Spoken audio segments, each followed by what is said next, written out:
Hello, this is Natasha, and I'm dropping by with the latest story of Gladys and the Chicks. If you heard the last episode in our series about a girl band, you'll know that the Chicks have entered the first round of the Eurovision Song Contest.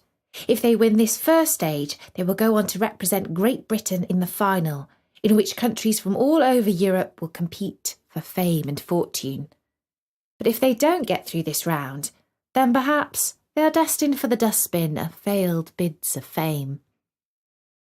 First, they have to impress the British judges both in the TV studio and, more importantly, the audiences watching at home.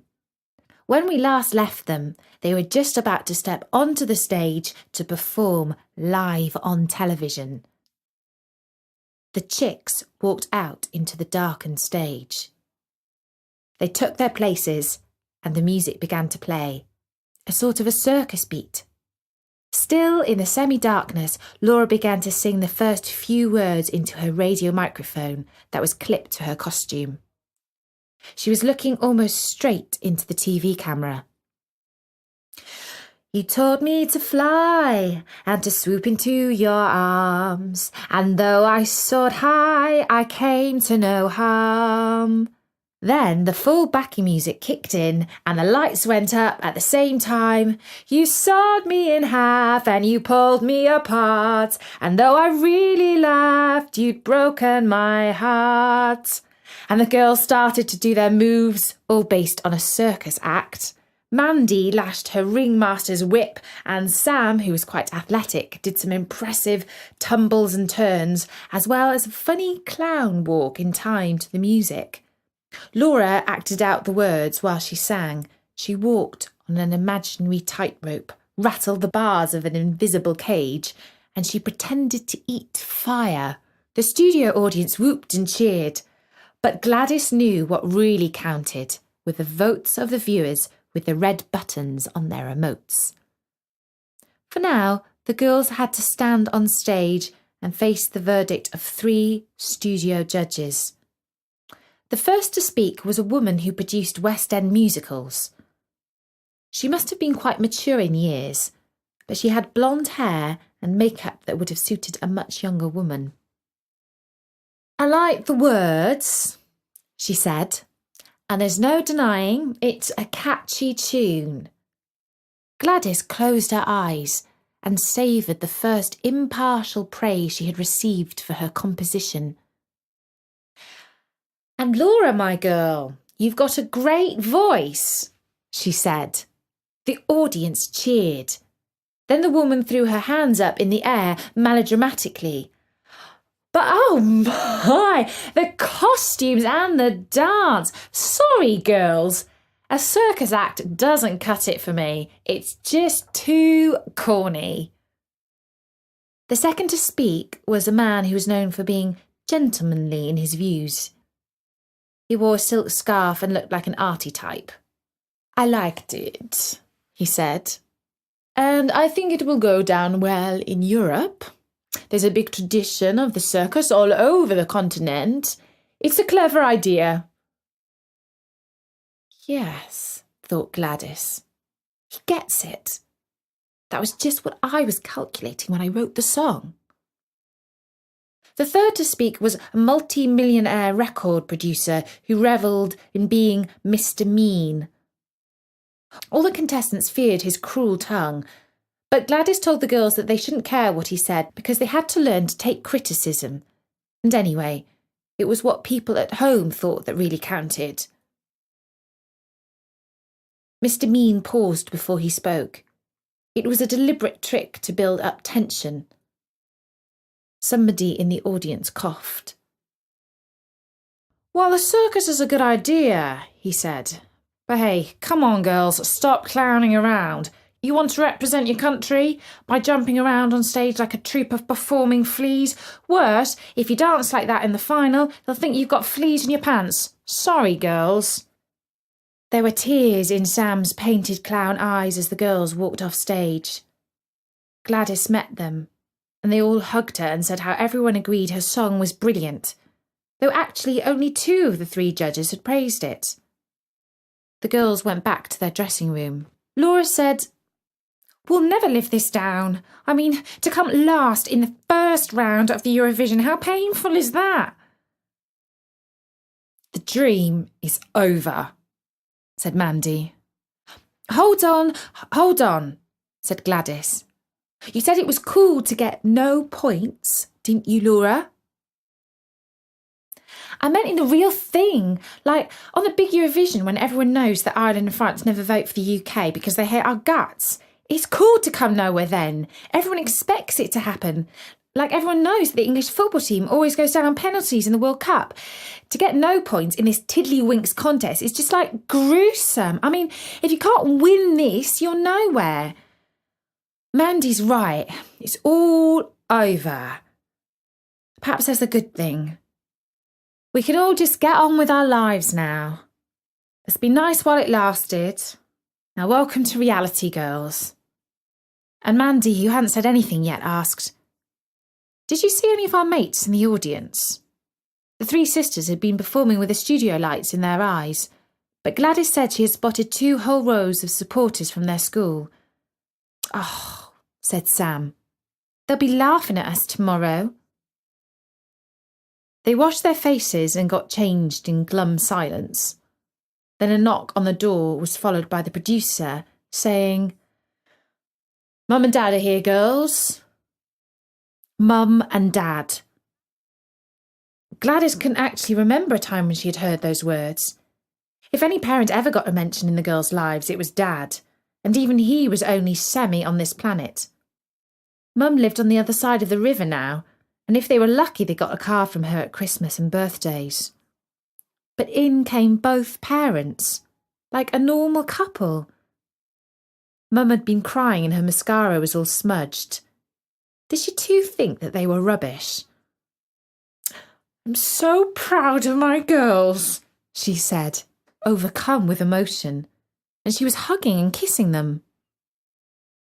Dad just hung there, as he normally did, not quite sure what to do. But didn't you hear what they said? Protested Sam. The judges were so mean. Who cares about those old beans? Said Dad. It's the people at home that count. And Gladys was quite surprised that he was so switched on about the situation. But Mum, it was amazing to see her. She was all glammed up in a low-cut black evening dress and pearls around her neck, and loads of bangles on her wrist. Laura said, Well, fancy you turning up. Mum took no notice and kissed her all the same. Mandy was shaking her head. But Gladys, she was happy. If nothing else, the chicks' few minutes of fame had brought the family back together again. It was good to be, well, sort of normal, even if it was just for a short time. And Gladdy, aren't you proud of how well your sisters have done? Said Mum. Yes, I'm very proud, said Gladys. And how are you getting on at school? Straight A's? I know. Well, you've turned out to be the brainy one. Can't all be musical. I'm doing fine, thank you, Mum. And then Arnie, the producer, joined them and said, Come on, girls, get yourself into the green room. We can't watch the results on the monitor there. Hey, you can't go like that. You've got to look your most gorgeous, because you're going to be back on stage to collect the big prize. The girls had to change again into their best clothes before they trooped, a little more hopeful now, back into the green room where all the other acts, some with friends and family, were waiting to hear the results too. You could smell the tension. The main programme was over, and the viewers had an hour to vote from home. After the news, the live coverage returned to the TV station for the results. Everyone in the green room was looking up at the monitors as the Eurovision fanfare played. The smooth TV presenter was on stage, delaying the big moment with some half-funny jokes, like pretending his fingers were trembling with too much excitement to open the envelope.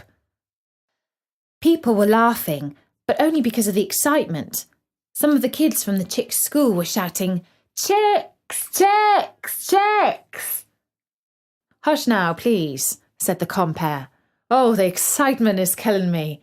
Now, in reverse order, in the last but honourable place, with 11,000 votes is... Please don't let it be the Chicks, thought Gladys. The Hoppin' Jays! In the green room, 2 girls and 2 boys were patting each other's backs in commiseration. They must be the Hopping Jays. Their song played briefly over the programme, a last taste of a tune that would be instantly forgotten for all eternity. And in the 9th place, with 15,202 votes, but also with honour, Jimmy Jam. Gladys looked around the green room. Jimmy Jam, it seemed, was not a band, but a tall young man who was smiling sheepishly as the recording of his song played back again for a few moments. 8th, with just over 130,000 votes, is the Whoopies.